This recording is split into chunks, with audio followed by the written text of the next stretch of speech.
ராகி கேசரி செய்ய ராகி அதாவது finger millet flakes எடுத்திருக்கேங்க. இதை இப்போ வந்து பொடிச்சிட்டு வந்துடலாங்க. பாருங்கள் ஃப்ளேக்ஸு. இதை வந்து மிக்சியில் பொடிச்சிட்டு வந்துடலாம். ரொம்ப நைஸாக பொடிச்சிடாதீங்க, தூள் தூளாக பொடிச்சிட்டு வாங்க. ஒரு கடாயில் 2 ஸ்பூன் நெய் விட்டு முந்திரி பருப்பு திராட்சை போடுங்க. திராட்சை பொரிஞ்சதும் நம்ம வந்து ராகி ஃப்ளேக்ஸ் விட்டுக்கலாங்க.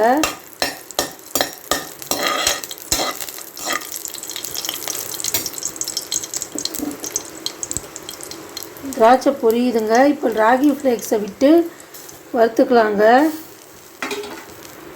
மீடியமில் வச்சு நல்லா வாசனை வர வரைக்கும் வருங்க.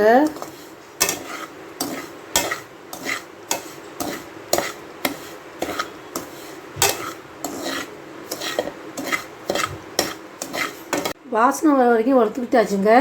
இப்போ இதில் வந்து பால் தண்ணி கலந்த கலவையை மூழ்கிற அளவுக்கு விடுங்க. ராகி இது வந்து மூழ்கிற அளவுக்கு விடுங்க. இன்னும் கொஞ்சம் விடுங்க.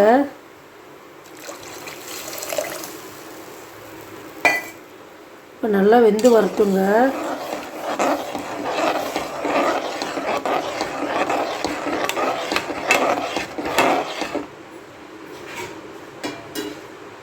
வெந்து வரட்டுங்க. பாருங்கள், நல்லா வெந்து வந்துருச்சு. இது வந்து 1 கப்பு ஃப்ளேக்ஸு தூளுக்கு 3 டம்ளர் தண்ணி பால் கலந்த கலவைங்க. இப்போ இதில் ஏலக்காய் தூள் கொட்டிடலாங்க. இப்போது சர்க்கரை இதில் வந்து 1/2 கப்பு விடுங்க, கொட்டுங்க. நல்லா கிண்டி கொடுங்க.